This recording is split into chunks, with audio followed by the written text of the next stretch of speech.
Good evening, wayfarer. Pause a while beside the embers of this humble hearth, and let the wind outside the shutters do its roaming without you. Breathe the scent of oak smoke and damp wool, and loosen the sword belt of your waking mind. Tonight's telling is called The Bell at Blackmere Keep. It is a tale from the older centuries, when a candle's halo was all that stood between a soul and the dark. Sir Uldric of Rivenhall rode beneath a moon the colour of tarnished silver. He had fought the king's war in far kingdoms, yet on this autumn eve he returned not with banners, but alone, weary, and seeking only the quiet lane toward his father's manor. Mist uncoiled over the fens, soft as gravecloth. An owl spoke once, then held its counsel. At a crossroads where milestones leaned like tired pilgrims, Uldric saw a figure, a barefoot monk in a frayed brown habit, holding aloft a Rottian lantern whose flame did not waver in the wind. Traveller, the monk called, voice gentle as prayer, the ford is drowned by floodwater. Take the hill road past Blackmere Keep, and you shall find dry passage come dawn. Uldric thanked him and spurred his horse, yet as hooves struck chalky slope, he glanced back. The crossroads lay empty. No lantern, no vagrant monk, only the restless dance of marsh lights upon black water. Blackmere Keep rose stark upon its crag, an old baronial holdfast abandoned since the Crimson Pox. Locals claimed its chapel bell still tolled of its own accord. 3 strokes at midnight, 3 at the crow of morn, though no hand remained to pull the rope. The battlements stood broken-toothed. Ivy clutched at arrow slits like fingers that could not climb. Yet within the gatehouse Uldric found shelter from the rain, and, soldier practicable, unsaddled his destrier, spread a cloak upon straw as brittle as last year's leaves, and laid his sword close for habit's sake. He finished a heel of bread, closed his eyes to the hiss of drizzle on stone, and was almost asleep when the bell rang. 1. A hollow bronze note, older than his grandfather's bones. 2.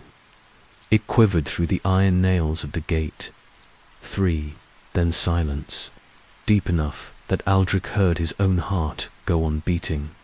Sleepless now, he rose and followed the sound's memory along a spiral stair choked with cobweb and owl feather.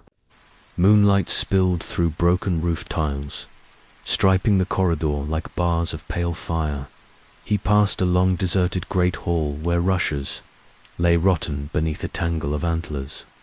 In a shattered mirror he glimpsed himself, wolf-tired eyes, armor, spotted with rust, a stranger he almost failed to greet. Finally he reached the chapel. Candles slept in sconces green with verdigris, and the great bellet's yoke split. Its rope cut hung motionless in the loft, dust-shrouded. No mortal could have wrung it, yet upon the altar rested a single object, a child's wooden knight, painted blue, its tiny shield bearing a white falcon. Uldric's breath caught, for he knew that token. When he was but a page, his younger sister, Elaine had carved it for him with a kitchen knife, saying, "Carry this into battle, brother, and come home." He had lost it years ago, amid carnage on a foreign field. Footsteps whispered behind him. He turned, sword half drawn.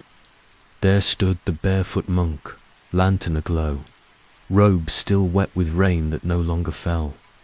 "My lord knight," the monk said, "the keep remembers its own. Will you heed it?"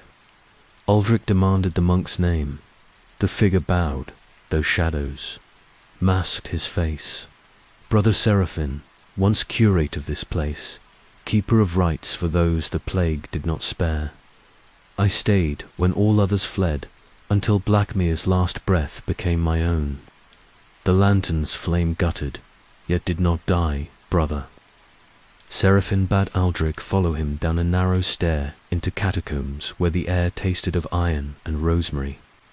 Niches lined the walls, each cradling stone biers, each bier holding a rusted helm, a cracked chalice, tokens of lives surrendered to time in the deepest crypt. A bier stood empty, save for a sword, Aldrich's own falcon-bladed heirloom. How? It lay there he could not fathom, for he had carried it moments ago. Yet in his fist he now saw only the wooden toy knight, its blue paint uncracked. "Blackmere keeps what is promised," whispered the monk. "In war you lost more than steel. The house would give it back, but asks a pledge."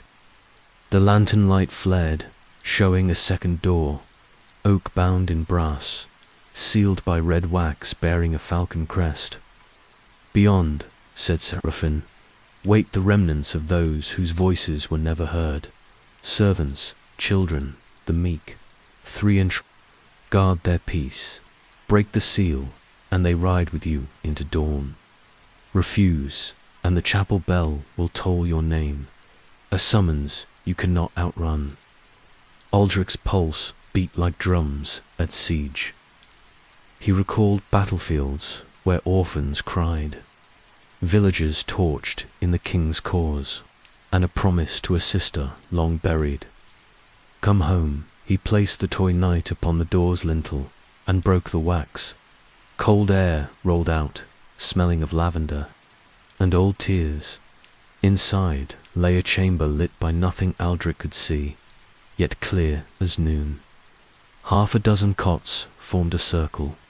Upon each slept a child clad in simple linen, faces serene, unmarked by plague or hunger. At the circle's centre knelt a woman rocking a cradle woven of willow branches. She raised her head, and Aldrich knew her, Elaine, as young as the day she carved the toy. "Brother," she said, voice soft as first snow, "I waited, though years grew heavy." He fell to his knees, tears carving paths through grime. I could not keep my vow. I was lost to steel and sorrow." Elaine reached, but her fingers hovered inches from his cheek, as though hindered by glass. "You may still keep it," she whispered. 3 strokes of the Belgrant passage.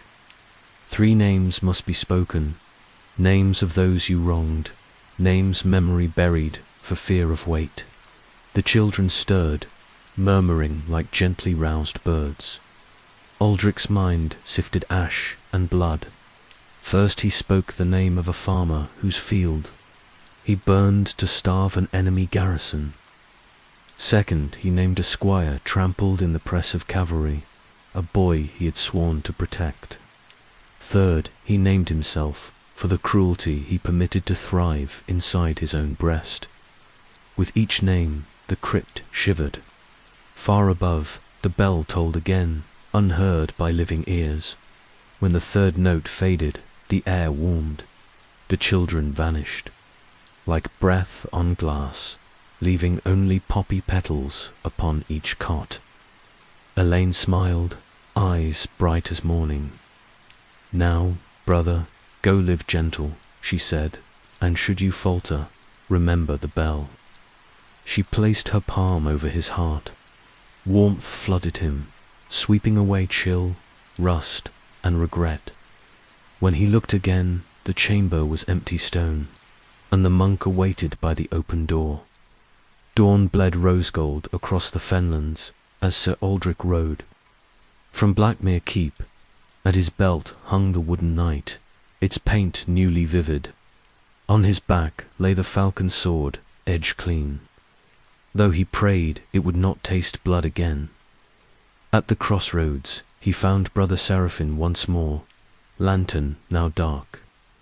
The monk lifted 2 fingers in benediction. "Bear your peace into the world," he said, "and the world may yet learn your name in kindness." Then the monk and crossroads alike dissolved into morning mist.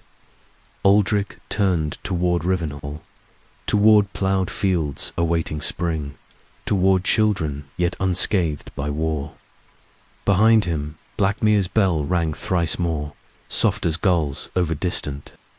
Water not a summons this time, but a promise kept. And if years hence travellers heard a lanterned monk beside a flooded ford, they found the road safer for his counsel. For an old knight had mended what was broken between sword and soul. So rest now, good listener, beneath your own low rafters, or beneath the indifferent stars. Let the bell at Blackmere keep guard the night in your stead, and dream sweetly of quiet vows kept